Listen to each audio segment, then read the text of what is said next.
Hi everyone, just before we get into this episode of Type 1 on 1, I just wanted to say, first of all, thank you so much for pressing play. I really hope you enjoy this episode. If you do, don't forget to hit subscribe and you'll be notified when new episodes come about. You can find us across podcast land on Spotify, iTunes, all those good places as well. Secondly, anything you hear on this podcast should not be taken as medical advice. I am, of course, not a professional, and you do need to seek advice from your healthcare team before making any changes to your diabetes management. And lastly, if you want to say hello, I do have an Instagram page specifically for the Type 1 on 1 podcast. You can find it at Studio Type 1 on 1. That's at Studio Type 1, the number, on 1, the number. And you can also come and say hello and follow me on my personal page, which is at Miss Jen Greaves. And all of that will be noted in the episode description. Hi everyone, and welcome to Type 1 on 1, a podcast that delves into the obscure, complex and challenging world of life with type 1 diabetes. I'm Jen Greaves, and each week, with the help of some brilliant guests, I'll be showing that there is no normal when it comes to handling this whopper of a chronic condition, because we're all pretty much figuring out the messiness of day-to-day life with diabetes as we go. And most of all, even though it doesn't always feel like it, we are absolutely not alone.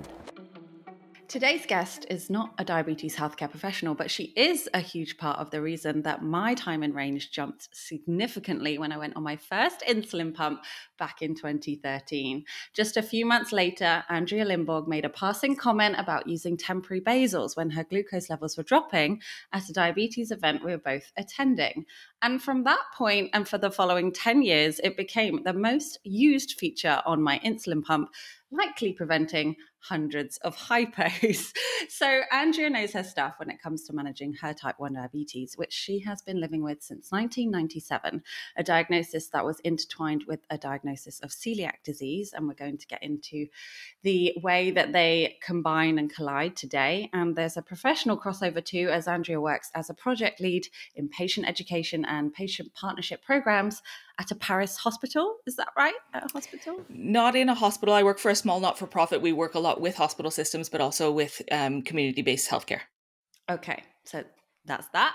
Originally from Canada, the French capital is the city she has called home since she moved there for love many years ago. Welcome, Andrea, to Type 1 on 1. Thank you for having me, Jen. I'm so happy to be here. I saw you squirming a little bit there at my glowing introduction, but I wanted to get that out there because honestly, that was game-changing for me. And I mean, it speaks to the power of community. It speaks to having these conversations, which I know has been such a through line in your kind of diabetes life since your diagnosis. But also just, I wanted to give you your props because you very tentatively agreed to speak to me, but I know how much wisdom you have just from speaking to you in real life. So thank you for joining me today. I'm very honored.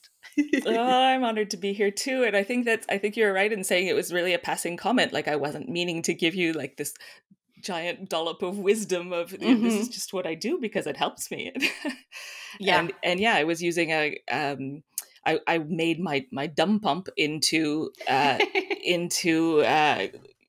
guess like an open loop system, but my brain was the closed loop algorithm, and I was always adding a little bit, taking a little bit away. So, but it was a lot of work at the time, and I'm glad I don't have to do that anymore.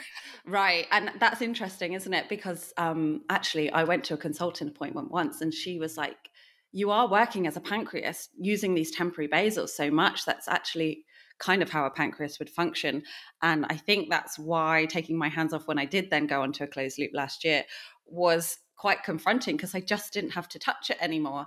And yeah, it's just really interesting, isn't it? That one little nugget of information actually became such a game changer for me, but it wasn't something that came from the healthcare professionals. And that's not to say, that's not to undermine the knowledge that I did get from my healthcare professionals, but there's only so much wisdom, time, and it is these little things that can make such a big difference. I think healthcare professionals are often worry about they often worry about giving too much Yeah. responsibility, too much time, too much, like they don't want you to spend too much time on your diabetes. They want you to get it right all the time, but they don't want you to make too much effort because they don't want to overwhelm you, which is, so I think it comes from a good place, but then you don't necessarily have the tools that you need to actually get where they're hoping that you're going to go. Right. Yeah. And that balance is quite hard to strike, isn't It it? is. Because I think for some people that would be incredibly overwhelming. And that's absolutely not the way they want to Yeah. manage their type 1 diabetes, right? Absolutely. It's everybody's different. Some people are going to want to go all the way and other people aren't. And sometimes it's hard for the healthcare professionals to kind of see who's who. And so they tend to lump everybody in the same category. It's easier to do it that way. Yeah. And you have this kind of both sides of the fence knowledge, I guess, having like living with type 1 diabetes yourself and working within the healthcare system. What has that given you in terms of like the understanding for both sides? Like that's quite a unique insight that not a lot of people have when they're trying to feel better or gather information, and equally a stretched system, busy professionals trying to do their best with this huge pool of people who are all unique. Like, yeah, what have you gleaned from that?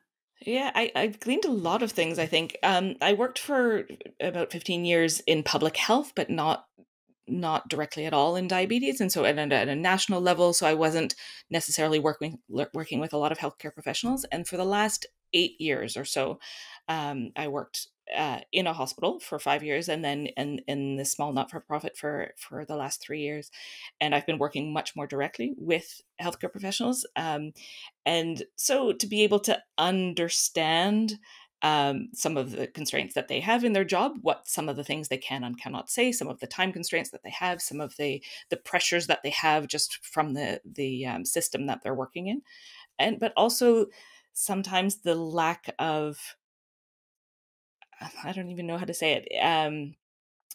I think when you live with it, you have a different interest in going to a certain length, and so the healthcare professional is often, I don't want to lump everybody into the same group, but so many of them that it's their job, and so they go to school and they learn the thing, and even if it's, recently a lot of diabetologists in France have been going, they've been doing a sort of an 80-hour training course on closed loop systems, and so great, they've got their course, they've learned the things, and this is what they can now bring to their patients, but they still don't have the nitty gritty of living with it every day and being able to switch the parameters and know all the little tips and tricks that you can use on a day-to-day basis when you're living with it. So I think there's a limit maybe in the interest that some have, and they learn their things and they then bring that to their patients, but they don't necessarily take into account everything that each person wants to learn about their own diabetes. Yeah. And since I've met you, you've always had this kind of awareness of your health needs and how this stuff is good, but it's not designed for me. Therefore, I'm going to do whatever I can to make this better. You mentioned there turning your dumb pump into a loop. I think you were one of the first people I met who was DIY looping, and that would be like many, many years ago now. Yeah, I've been DIY looping for 6 years, but I mean, certainly there are many people who started well before me. Yeah. So is that interest, if you like, or that kind of more active approach something you've had from the get-go, Yeah, or yeah, absolutely from the beginning. When I was, well, maybe this is, we could go back a bit to the beginning. let's take it back, let's go When there. I mean, there's all the way back to the beginning of celiac symptoms. But if I start at the diabetes diagnosis, I was in third year of a biology degree at university, and so I had a good amount of scientific knowledge of what diabetes was, even though I didn't know the details. But when the nurse came into my hospital room to say that insulin is the key to open the door to the cell to let the glucose in, I Yes. said, that part I get. Yeah, I can visualize it. I can see what the cell walls look like, and I get that part. And so I was able to skip over some of the medical and scientific side of it because I already had that, but I also had access um, to a university medical library. And so when I went back to school, I just dove right in, and I was looking up scientific articles and things like that. So I was always very interested in knowing as much as I could. I think there are a lot of reasons for that. Part of it is just my personality and the fact that I was in school for sciences and health sciences, and but also I have an uncle with type 1 diabetes who was not at all interested. He just did what his healthcare professionals told him to do, and so I could see that contrast as well. And that when I was diagnosed, he had had diabetes for 37 years, and within 2 months, I knew far more about diabetes than he did. And so it wasn't, it's not a contest, and he did the way that he needed to do, and the fact that he was diagnosed in 1960, and there are so many different factors in that. Um, but I realized that it was going to be interesting for me and good for my health and good for my diabetes management for me to know as much as possible. And so right from the beginning, I dove right in and always tried to stay right on top of sort of new technologies, news about research, cures, things like that, everything. And diving right in the 90s, as you said, was going to the library. And I Yeah. imagine there was a lot of like very medical stuff, but not a lot of kind of human experience things. Yeah. Yeah. Can you speak to that a little bit and in terms of like how that's changed, how you now access your knowledge and what you make of this all, having witnessed that and actually been quite kind of in it, if you like, in terms of your own interest? Yeah, I mean, it's true. I was diagnosed in 1997. There was an internet. I did use the internet because I was on a university campus. There wasn't much on the internet, and so there were a couple of things. When the word diabetes first came up, when I had been so sick, I went to, I don't even remember what search engine was at the time. It was before Google existed, and I typed in diabetes, and it told me that there were two types, and one was for children, and one was for old people. And I thought, well, I'm 21, I'm neither of those groups, so I guess I don't have diabetes, which maybe pushed back the diagnosis another couple of days, even though it had already been pushed back quite a bit. Um, and but I still did use online resources when I could find them. But when I was diagnosed, I was in DKA. I spent the first couple of nights I'm looking for my English words, in the ICU. Um, then my uncle came in to see me when I was there, and I realized in that first conversation that we had, um, it didn't come up in as many words, but I realized how important it was to be able to talk to somebody else who understood, who, we talked about how dry your mouth can be, and nobody understands how dry your mouth can be if they haven't been in DKA.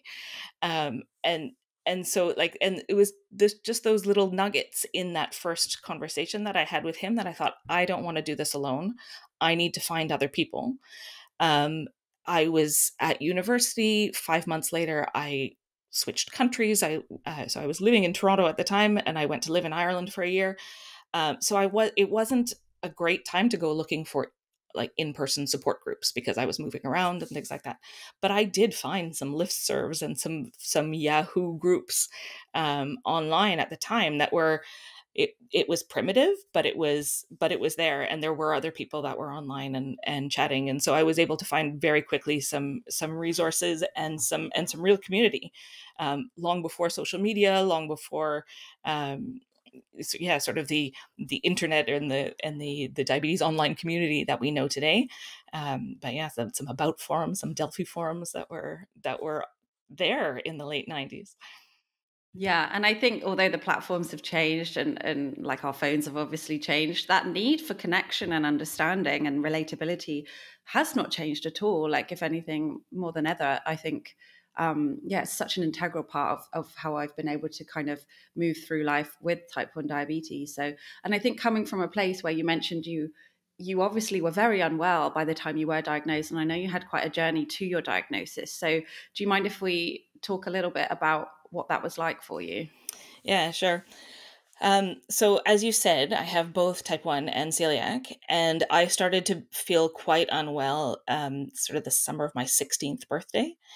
Um, and my I mean, it's not glamorous conversation, but my symptoms were bloating, gas, diarrhea. But then for reasons that I didn't understand at the time, there were sort of some other underlying symptoms. I was super, super tired. I was not absorbing things that I should have been absorbing for reasons we understand now, but my iron was really low, which also brings the tiredness. And so, they would give me iron supplements. It would come back up and then it would fall off again. And I'd lose weight, and then bit by bit, I'd gain it back, but then I'd lose it again. And I had, years and years of sort of searching what is my health problem? What are my health problems? But nobody was getting to the bottom of it. And it kind of came to a head in my second year of university, maybe. So I was 20, where I had a couple of hospitalizations because of this, like ridiculous pain, like massive bloating, terrible diarrhea. I missed exams at the end of my university year because I literally couldn't leave the toilet. Um, and and so I had a couple of hospitalizations, but they still couldn't find. They did every test imaginable other than the small bowel biopsy that they needed to do to find my celiac. Um, and sent me home with nothing wrong with me, really. And so that's where I was. Like, I had doctors say to me, it's in your head, it's stress, you're a university student, you're a young woman, it's normal to have pain. It is. I even had one who said to me in a really, really accusatory way, "Are you happy that you've lost weight?" I'm a 20-year-old woman. Like, how am I supposed to answer that question? But I was sick. I wasn't trying to lose weight. And Yeah, so very the clearly so. At a time that's so formative as well. Like that sounds like it had such a huge impact on your life, on your day to day. It did. It absolutely did. But it also just became part of my life. It just, after a while, you don't talk about the symptoms because they're just there and nobody's doing anything about them. And so after a while, it was just, this is my norm, and so this is how I'm going to continue my life. And so then, in my third year of university, I started getting sick again. I was losing weight. I was really tired. Um, I didn't, I thought, here we go again. Like, it was always kind of this wave of coming and going and stuff. And so I didn't really think much of it. And I didn't go to the doctor because all the doctors had given me nothing over these last 7 years, 6 years, I guess. And, and until it started getting really bad, I, I couldn't walk from my dorm room to my university classes on my own. I needed help. Going up one flight of stairs to my class was impossible. So I was looking for the elevator in all of my university buildings. I wasn't feeling well, so I was drinking orange juice because that's what your mom gives you when you're little. which of course then I knew was not the greatest idea. But so because I had been sick for so long, I had some really comprehensive blood tests regularly, including one in January of the year that I was diagnosed with diabetes. And which I've looked back on now and seen that my HbA1c was 5.2, I think, at that time. So, like, nothing to be alarmed about in January. And all my sort of diabetes symptoms, or what I now know were diabetes symptoms, started kind of mid to end February.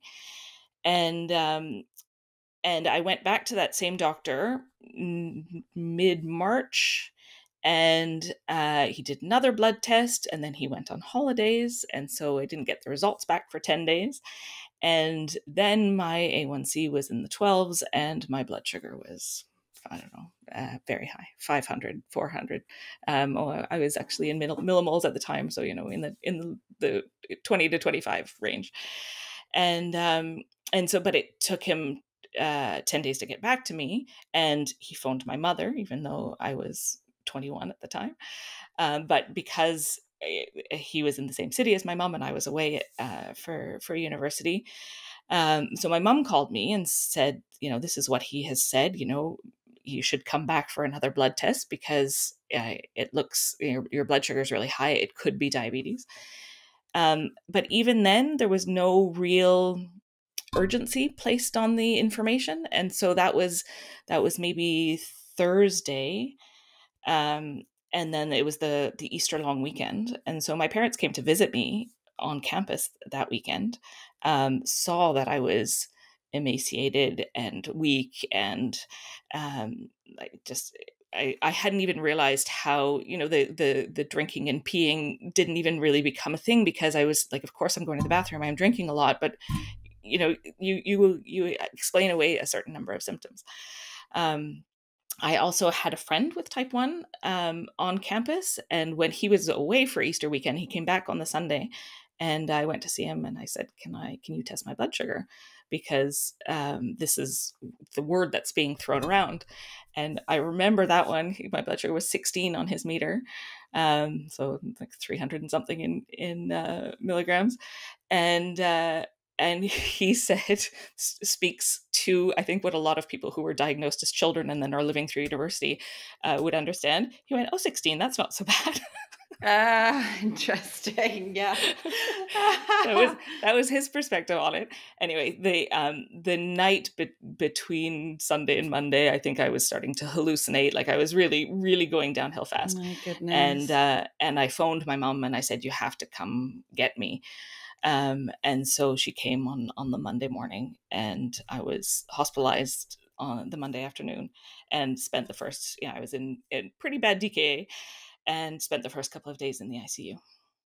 Oh my goodness. And then I'm thinking this thing. So, I mean, it was terrible. I was really sick. I felt that if this is the way it's going, I'm okay if this is the end. Like if I die here, it's like, that's all right, because I can't continue like this. And so then they gave me a diagnosis, type 1 diabetes, a treatment. I knew I wasn't going to die because I knew people with type 1 diabetes who were living.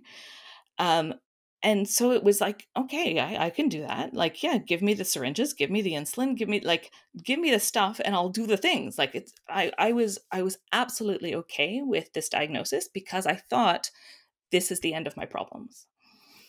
And it was not the end of my problems. So it did get better for a little while. But then another couple months later, I was back in the hospital for these unknown stomach issues. But they would just look at my chart and go, "Oh, we've tested for everything, and so we're not going to do any more tests." And so I waited another year, sort of a year and a half after my diabetes diagnosis, that in the meantime, my mom was diagnosed with celiac, and I was doing a nutrition course where one of our chapters was on celiac, and I'm looking at the list of symptoms going, I've got that and that and that and that. And my mom was just diagnosed, and she's from the west of Ireland, and those were all sort of in the list of possible criteria at the time.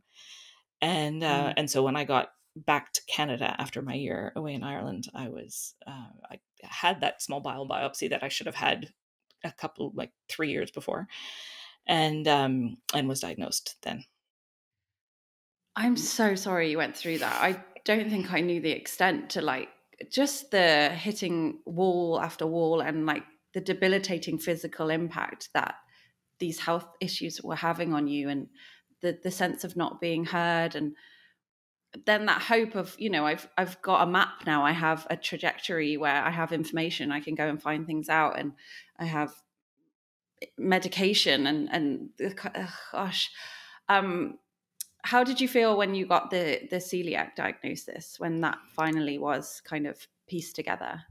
A little bit mixed. I mean, it does change your life a lot. Technically it changed my life more than diabetes. Diabetes, I didn't change my life. I mean, I had to take insulin shots and check my blood sugar. But I didn't change any of the things that I wanted to do or the way that I did them, or you have to pay more attention. But I really minimized what diabetes had added to my life, I guess. Whereas the celiac, it was, I think I think part of it is diabetes is all about the balance. You have a little bit of insulin, but not too much, a little bit of sugar, but not too much. Whereas the celiac is zero. It's zero gluten. It's like really none, not a crumb, not, you have to eliminate everything, clean out the crumbs from your cutlery drawer and change your toaster and all that kind of thing. So initially it was fairly easy because my mom had been diagnosed a year before me, and it was during the summer and I was living at home.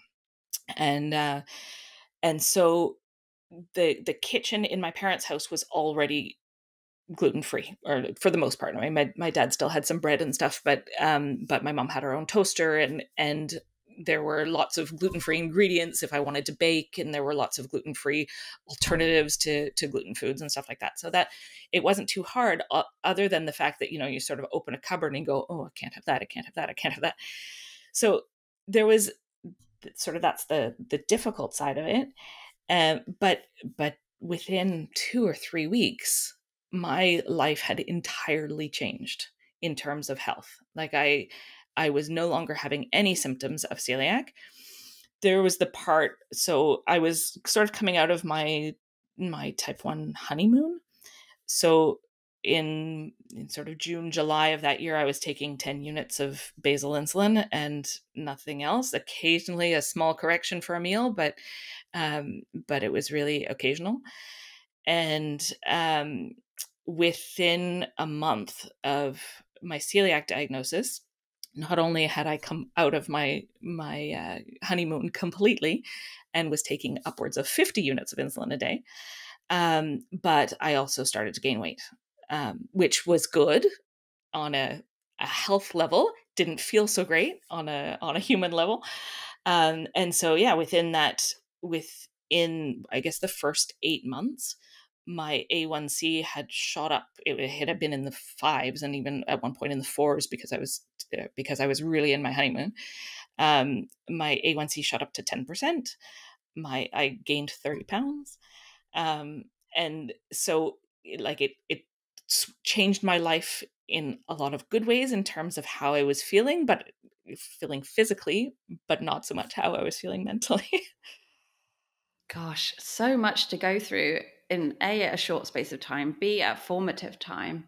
Hmm. Do you think it's driven kind of, like, I've heard you be very clear, very forthright, and kind of the need to advocate for yourself when you're saying, I literally can't have that fork because at one point it touched another fork that had a crumb on it. Like, how has that impacted kind of the way you've gone through life and this drive to not only advocate for yourself, but I think you really have that sense of needing to create change for other people who are dealing with whatever it is. Do you think that's kind of led you on this path, like professionally as well? Um, Probably it has had something to do with it. I was always on a working in the healthcare space in some capacity. I did sort of life sciences in university, and then I went back and did a master's in health promotion. That part was after my two diagnoses, but I knew I was heading towards something in health before I was even really sick. But I didn't know what. So definitely these diagnoses and the way that it has, the things that it has introduced to my life have definitely shaped what I'm doing now professionally. That's for sure. Um, in the It's funny because I know that living with diabetes is hard. Um, but I find that it doesn't affect my life as much as the celiac disease. In so much as that I don't have to talk about it. I can just do my thing in diabetes. I can, I wear my CGMs and my pumps, and visible if they need to be. Like, I don't care if people can see them or not. I've never tried to hide my diabetes, but I don't have to talk about it. I don't have to shout about it. I don't have to make a big deal about it. I take, I'll go out for dinner with friends or colleagues, or in a, professional setting where I don't know anybody. And I just take out my phone, do my bolus and put it away. But even at the time when I was doing an injection under the table, like, nobody noticed. And I could just do my thing, and it was, and live my life. With the celiac, I have to talk about it, especially in social settings where there's food. And I hate that. That bothers me way more than the difficulties that diabetes brings to my life. So that I, when I'm at a restaurant and I have to explain, some places are getting better these days, but even now, 27 years later, there are loads of places who don't understand, and who, I have to explain why I need this and why it's so important. And no, you can't just take the croutons off the salad, and things like that. And I hate it. I hate that I have to be vocal about it for myself. It's funny because, as you're saying, like, the other part of your question was about for others.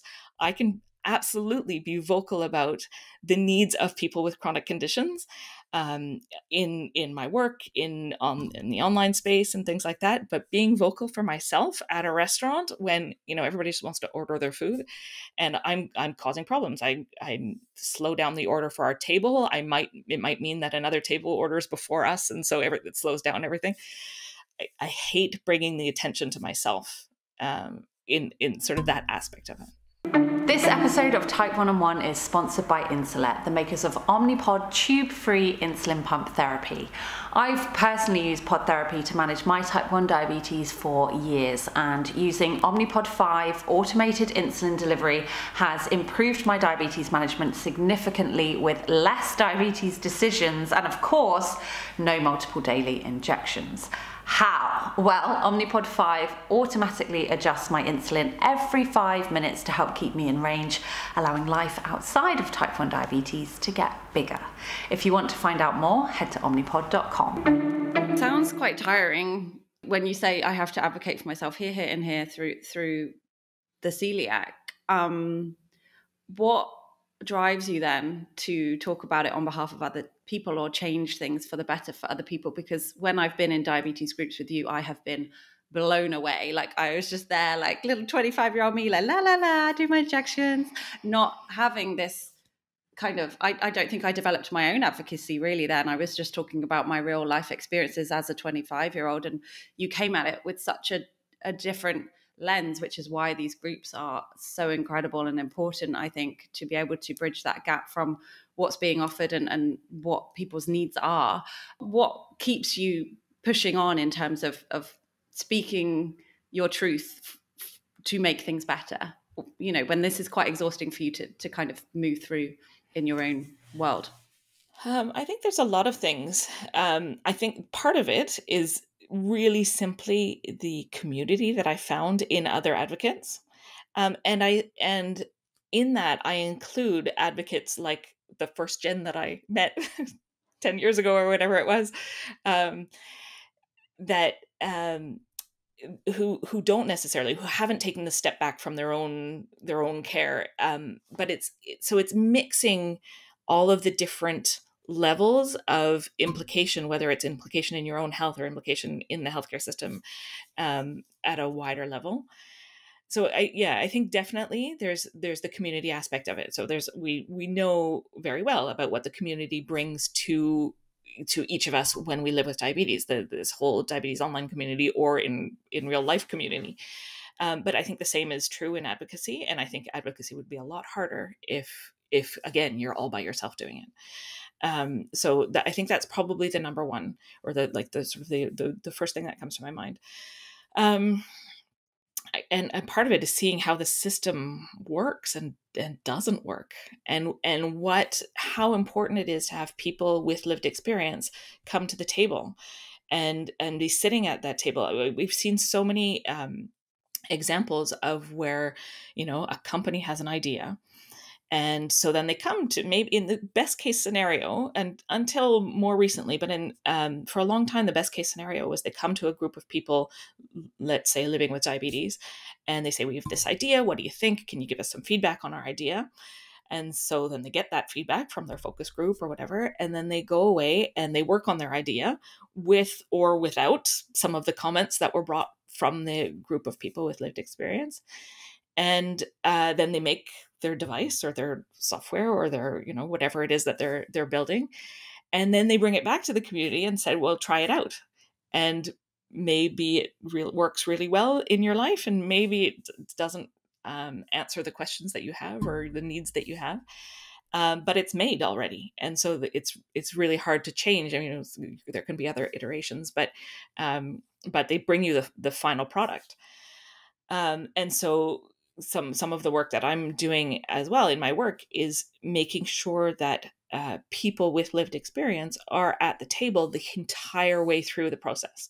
And so little iterations can be made all through the building of whatever device or whatever software or whatever tool is being made, so that the end product is actually something that is going to be useful for the end user, and whether that user is the patient and or the healthcare professional, because often there's a mixed use in a lot of the tools that we use. So I think it's really so important to have that, to have anybody who has a stake in whatever is being made to be at that table. And for so long, the only ones who have been excluded from the table are the people with lived experience, and so we need to be there as well. Yeah, incredible. From a practical point of view, I think you've said to me before, or in a group environment maybe, that diabetes impacts you more, but celiac impacts your family more. Or maybe you said celiac impacts your family way more than your diabetes does. Would I be correct in saying that? Yeah, my diabetes doesn't affect my family very much. My husband will bring me a glass of orange juice occasionally when I need to. When I took a massive overdose of insulin in my sleep a couple of years ago, he saved me. And so I'm sure that affected him. But when my kids were little and I'd pick them up from school and nursery, and it was, right at sort of dinner time. And so I'd try and get them home and get dinner on the table. And as my blood sugar was crashing, sort of that end of the day, 4 to 6 p.m. crash. And so probably I yelled at them more at that time. If I wouldn't have yelled at them as much if my blood sugar hadn't been low.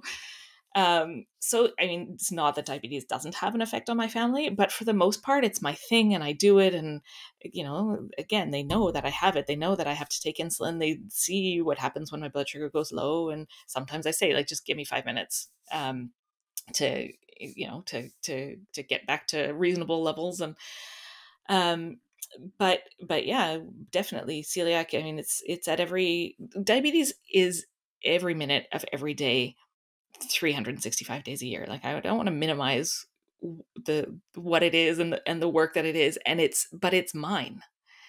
Whereas the celiac does have that more sort of outer, like I don't know, it goes out of myself because I have to impose on others to either eat the way that I do, or to make something for me if I'm going to a friend's house, or to order something special, or to ask for, specific things to be done to my food in a restaurant.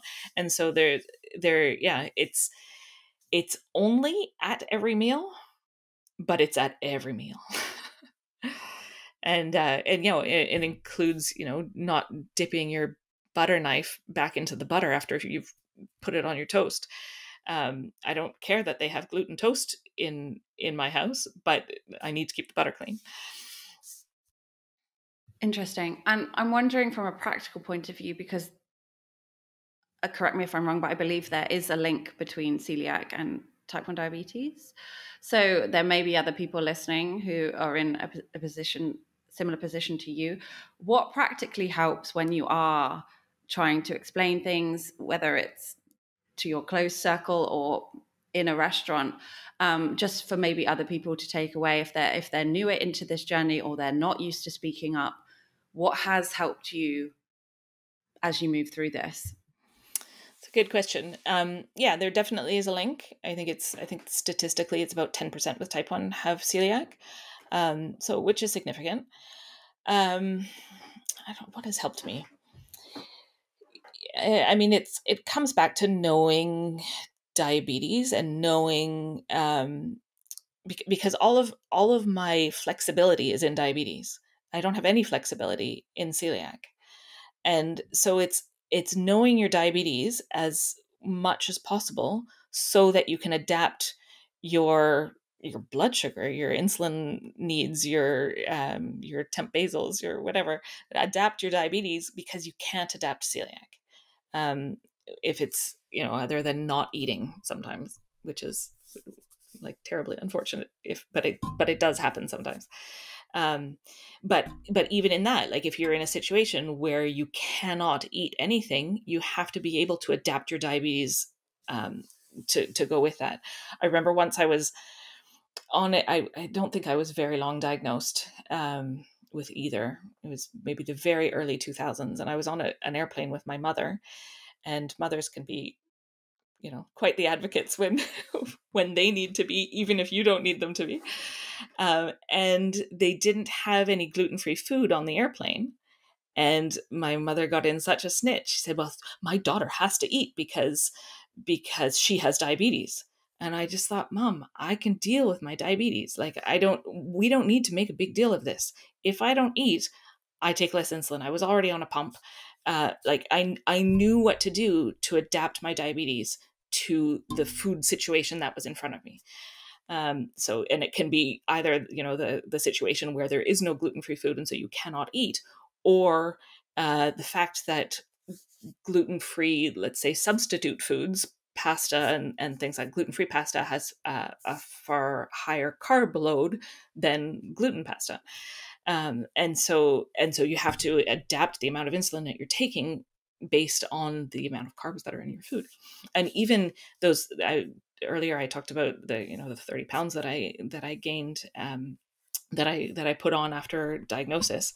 And I speak in pounds because at the time I was in Canada, and now I don't even know what that is in kilos, but now I only know my weight in kilos. But anyway, um, that was partially because I had not been absorbing my food for so long that suddenly, as my gut healed, I was able to absorb the food. And so it was my body had been in this sort of starvation mode for such a long time. And so any calorie that I even looked at just jumped right in. But that also meant that I needed to adapt my insulin, injections at the same time, which is also why my A1C went from 5 to 10 within a year, because like that's what I could adapt, whereas I couldn't adapt what I was eating. Yeah. And I think people listening will have a ton of things that they wish that other people knew about type 1 diabetes. What's something that you wish people knew about celiac that generally they don't understand? That's a good question. I mean, really, that it's like it's zero. It's down to the crumb. It's down to the you can't stir the pasta pot with the same spoon between the gluten pasta and the gluten-free pasta. And for the most part, it's not a problem in my life. But it's anytime you go out, anytime somebody else is cooking for you, that it becomes a problem. And anytime, if I go to a restaurant, I have to have faith that they're not going to use the same utensils in the kitchen for one thing and another, that they're not going to break bread or cut bread over my plate while they're going to be putting it on somebody else's plate, things like that. I was at when I worked in the hospital, and I was eating sometimes at the hospital canteen, and there was one day that I had taken rice, I think, or maybe it was the vegetables, and I found a piece of pasta in the middle of it, just because the in the canteen setting, there, everything is right beside each other, and so things drop into the other bowl. So yeah, it's sort of that level of understanding, and especially of people who work in the food industry. that's where the sort of the biggest risk is for me, and it's where I think people are not educated at all. Yeah, and as someone who doesn't have to deal with this, who doesn't live with celiac, I've seen a lot more availability of gluten-free foods, but my perception is with that, there's a lot of people who are kind of in this, oh, I have a gluten intolerance, or I'm choosing not to eat gluten. Like, can you speak to that a little bit in terms of whether it's helped or hindered the gravity of living with celiac, as a person living with celiac? Yes, definitely. The short answer is both. um, it also depends on where you are. So I know that you're from the UK and that you live in Spain, and both of those places are fantastic for gluten-free food. I live in France, and France is terrible. Paris, not so bad.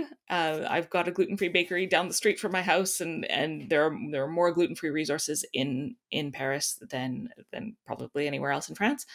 But there are very few uh, just regular restaurants that would have gluten-free options and have the awareness or the know-how to tell you what on their menu is gluten-free. So that said, so that's the sort of the where you're living. Um, the fact that gluten-free became sort of a fad was good generally for people being aware of the word and for pushing industry to provide more choices. I talked about the gluten-free bakery down the street from my house. I'm sure that 90% of the people who go there do not have celiac, because it really is like people see it as healthy, which, I mean, whatever. I'm gonna right now. I'm not gonna have an opinion on that. You can. It's like vegetarianism. You can eat a completely vegetarian diet and be very healthy, or you can eat potato chips all the time and it's also vegetarian. Celiac is sort of the same. You can eat healthy celiac and you can eat really unhealthy celiac, gluten free. So I think in some ways it has helped because there are more products, there's more awareness, there's more there are more places that are like more sort of 100% gluten-free places, but also more sort of regular restaurants and regular places that have gluten-free options. So in that part, it's good. But the sort of the negative, the flip side of that is that people think that they know what it is, and then it comes back to your question from earlier, where sort of the one thing that I wish people knew, and it's that, like, I can't take the croutons off my salad, or the, whatever, it really has to be as gluten free as possible if I'm eating in a restaurant. And so it's the misunderstanding that when people think they know but they actually don't, that I think is the dangerous side of the fad, or the sort of people rolling your eyes.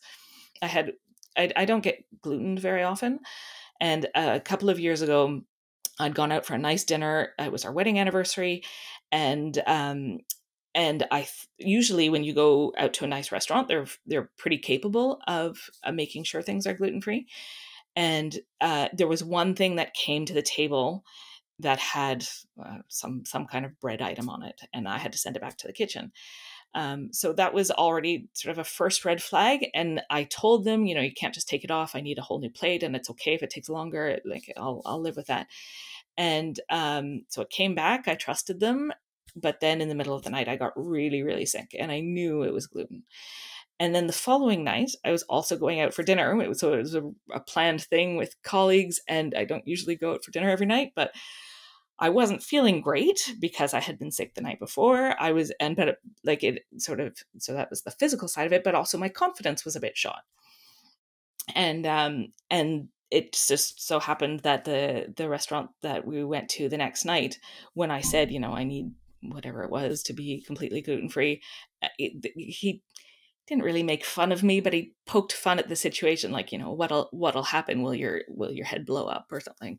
And I couldn't take it. Normally I'm absolutely fine with whatever comments. I'll try and do my best to, like, just dampen the situation or explain what it really means, or whatever the situation is, whatever the situation calls for. But I that time I could not take it because I had been so sick the night before. And yeah, that was rough.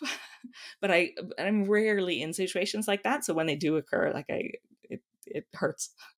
Yeah, yeah. And it sort of speaks to this constant like trudging on, doesn't it? That I think a lot of people listening who live with type 1 diabetes can relate to in a different way. Yeah, absolutely. What makes you feel calm, safe, switched off in, you know, in relation to having to live kind of with this guard, with this awareness, with this perception of everything that's happening around you when you are eating in a restaurant, for example?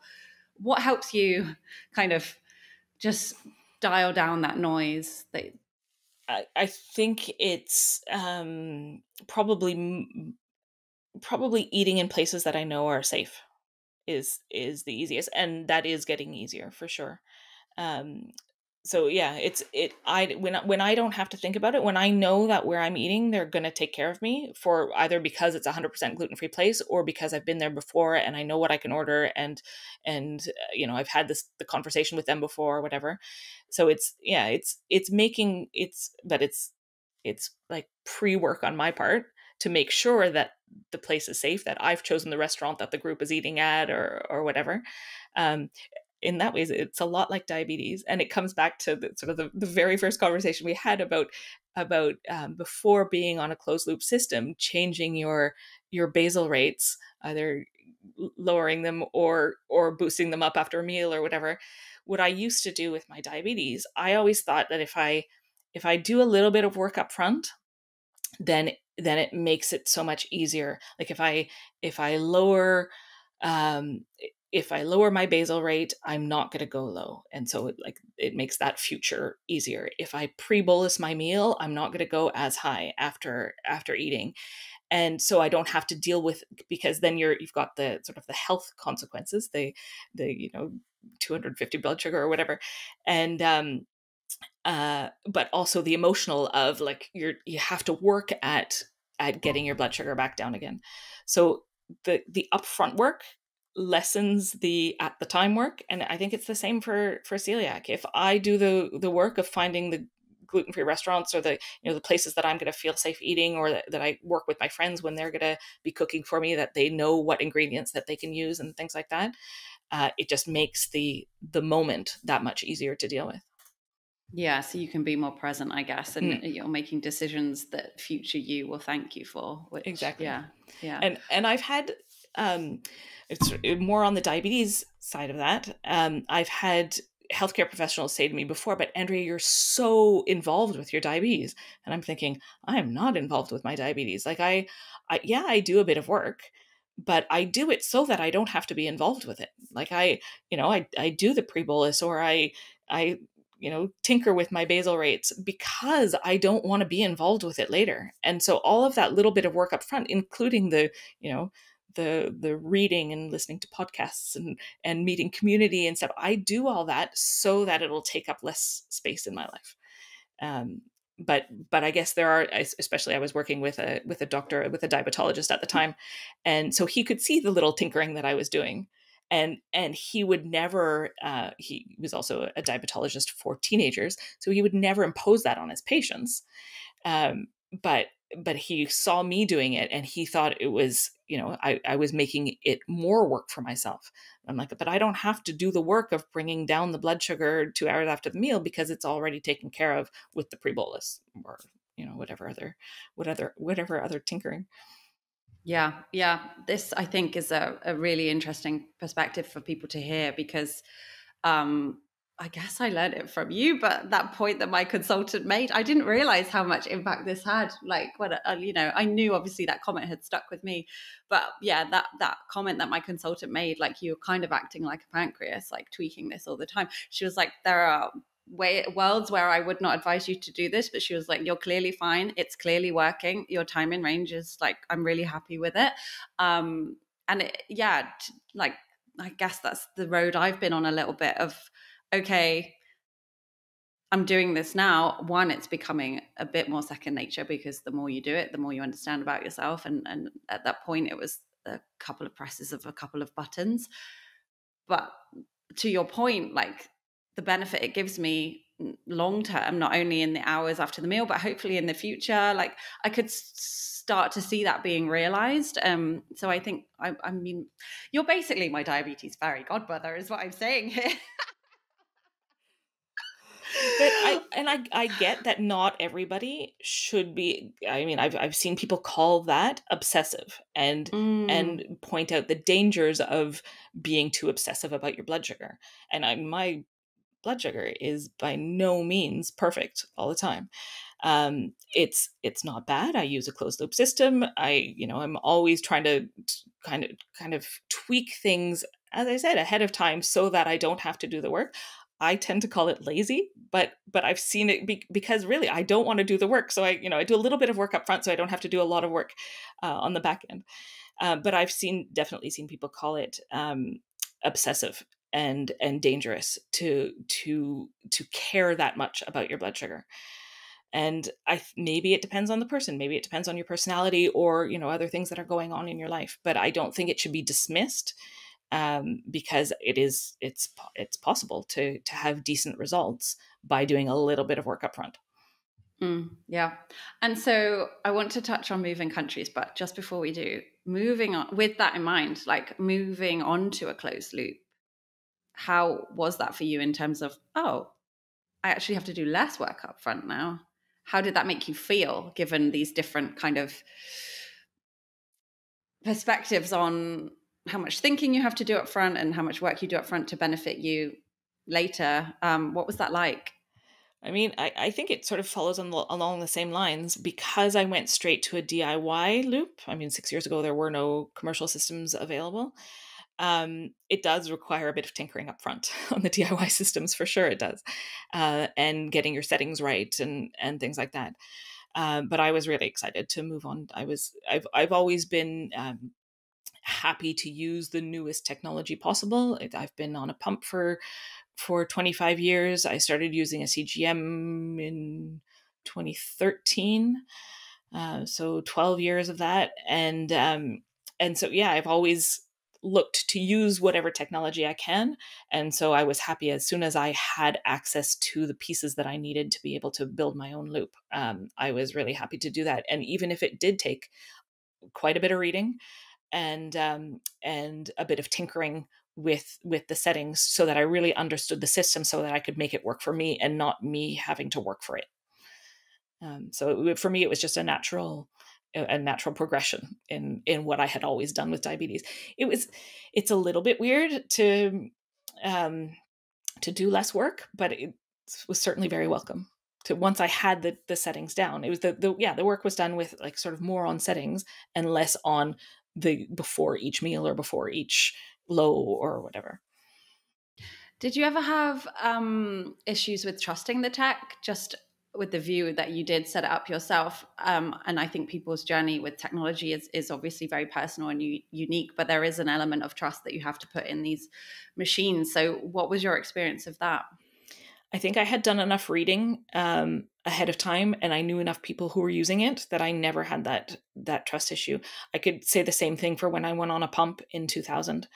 Um, I know people who are really hesitant to use pump technology at the time. Like, what if it dumps all 300 units of insulin into your body?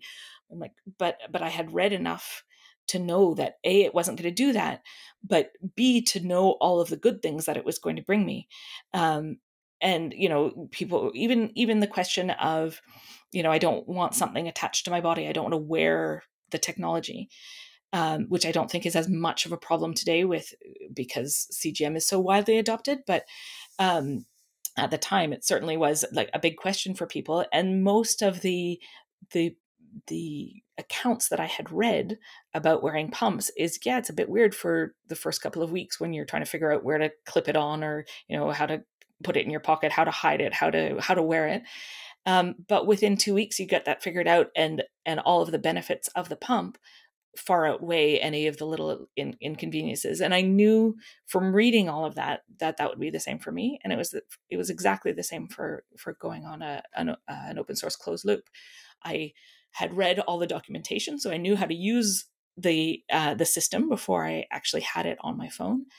And the same thing, I had read enough accounts of people who were using it to know what the benefits were, and to know, if I encountered any stumbling blocks, how I could fix them, because I had already encountered other people encountering those problems, and B, where to turn if I couldn't fix them myself.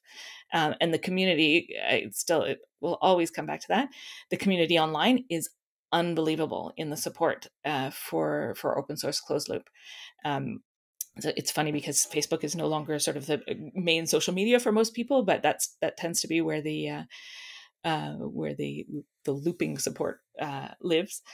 And you've got Facebook groups of tens of thousands of people from all over the world, and so if you write a question, you are likely to have an answer within 10 minutes from somebody in the US or in New Zealand or wherever.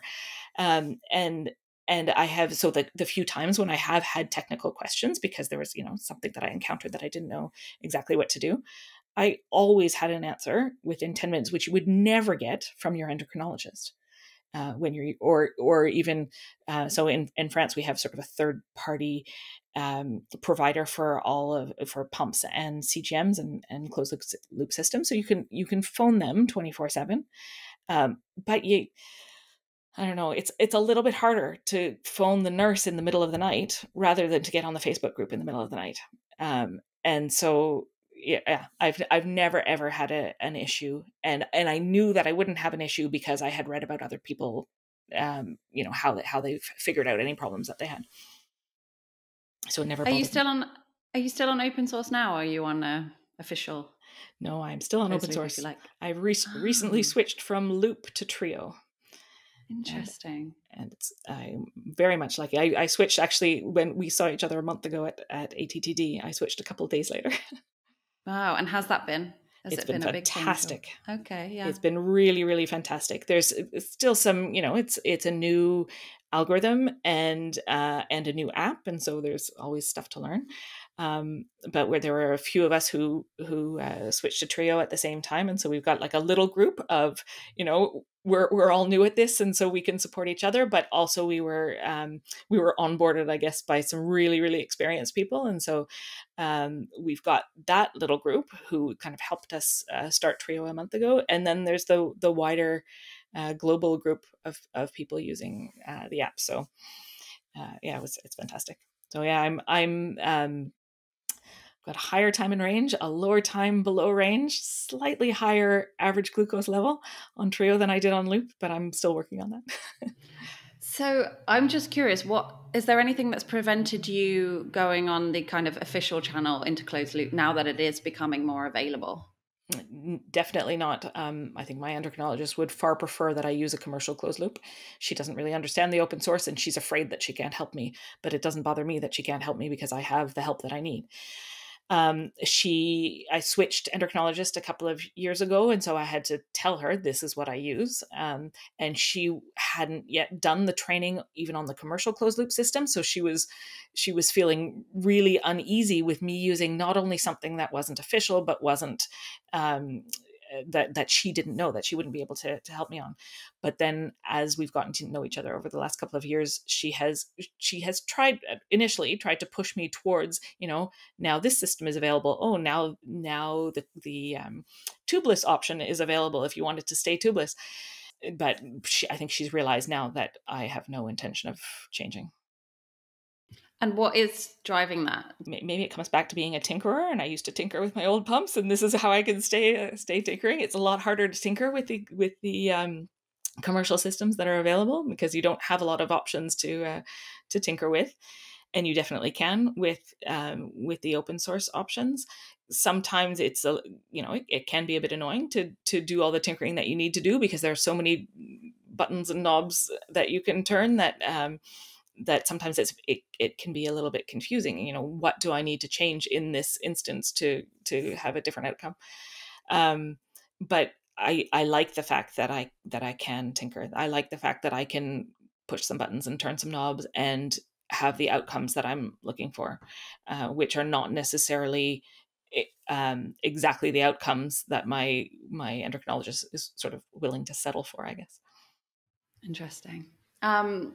So I want to touch briefly on moving abroad with chronic conditions and moving through different healthcare systems. It's worth pointing out that, as you mentioned earlier, you did not let your diabetes diagnosis prevent you from figuring out how to go traveling just months later in the 90s, you know, a time when we didn't have social media or smartphones, I believe. Yeah, so I'm just curious as to, maybe it's this perspective that, you know, all perspective is relative, right, to your own experience. You have celiac that we've discussed, you know, in terms of how that affects you, and then your diabetes being something that once you were diagnosed, you actually felt a lot better about, in terms of your health. So was there ever any question that you were or were not going to go to Europe? And then in terms of moving abroad, can we speak just a little bit? I know we're going over time here, but just a little bit about your experiences of switching up your healthcare and things like that. Yeah. Indeed, when I was first diagnosed, I think again it was my mom who brought it up to my first endocrinologist, saying, you know, she's supposed to be going to study abroad for the next year, and I just thought, you know, Mom, shut up! I'm going. Why are you even bringing this up? But my endocrinologist was fantastic and said, no, of course she can go away. She can go abroad to study. Like that shouldn't be an issue at all. And I was going to Northern Ireland. I was in the UK and on, you know, on the NHS. And so it was, I think that probably made it easier than going to a place, you know, where the healthcare system wasn't quite the same. So that was really easy. I was using regular and NPH insulins at the time. And so I just needed to see the doctor on campus and get my prescriptions, and then I could go straight to the pharmacy and they would give me my insulin. And so that was super, super easy.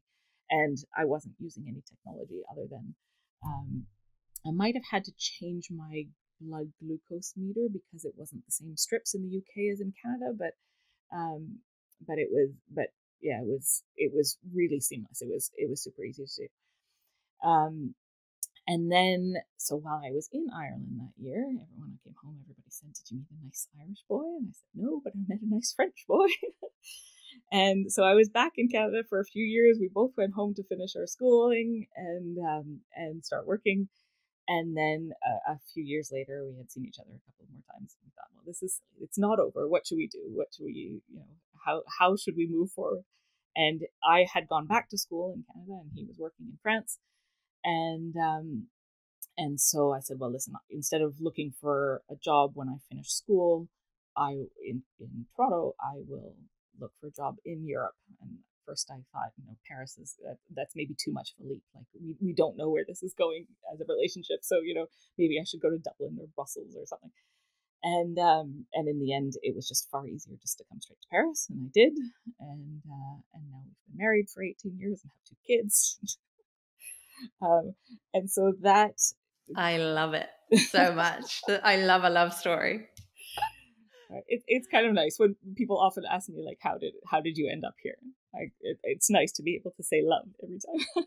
Yeah, I get that question a lot. You know, why did you move to Spain, for a job or for love? And I'm like, nope and nope. just me. Just felt like it. I think that's great too. I mean, that really shows a lot of resolve. Thank you. Yeah, back to you. We'll make another episode on your love story another time. So moving to France was a little bit more complicated because I had to get on to the French healthcare system. Once I was on, it was super easy, a little bit like the NHS. Everything is covered 100%, down to the batteries in my insulin pump. Like everything was covered. But it was getting onto the system that took a few months. So I had come over with a few months of supplies, and then I phoned my insulin pump company, which is completely not the thing to do in France because there's a real separation between industry and patients. But I didn't know who else to call. And so I phoned Medtronic at the time and said, I've just moved here. I'm looking for an endocrinologist. They gave me the endocrinologist or they gave me the name of an endocrinologist who happened to be sort of a 10-minute walk from my house, and I think probably prescribed the most Medtronic insulin pumps in France at the time. And so it worked out well for both of us. And And that once I had seen the endocrinologist and he had given me some free samples of things that he had stocked up in his office, he was able to sort of do the paperwork to get me onto the French healthcare system. And from there, it's been really smooth sailing. So yeah, that it really, I mean, it takes some organization. It takes a lot of phone calls. It took a few times coming out of the Sécurité Sociale offices where all the paperwork has to be done. Came out of there a few times in tears, brought my then boyfriend at the time, because I need a French person here to back me up, because my own advocacy is only going so far. I don't know the system. I spoke the language, but it was still a little bit rocky. I didn't know all the terminology, but once it was finally in place, it was really smooth sailing. Yeah, I just think it's inspiring for people to hear that these challenges can be overcome, and it doesn't mean they're easy. It doesn't mean it's always, ideal, but it is our reality, and there are different ways of tackling that. And I think, I'm sure the listeners can understand how and why I've learned so much from you, even though we actually haven't been in the same room for so many years. But certainly, I think you were one of the first people that I understood that there were different ways of doing this. There were different motivations behind the decisions that we make around taking care of our health, and how much that actually digging into a bit more around healthcare, bodies, technology, or any and all of it, community, can pay off for future use. So thank you so much for sharing your story, your experience, your wisdom, and thank you for being my diabetes fairy godmother. I'm just going to call you that from now on. I am happy to have that role, Jen. I hope you enjoyed this episode of Type 1 Please remember that nothing you hear on this podcast should be taken as medical advice. I'm definitely not a healthcare professional. If you like what you hear, hit subscribe and do leave a little review on iTunes if you have time. It really helps to spread the word about type 1 diabetes. And thank you so much for listening.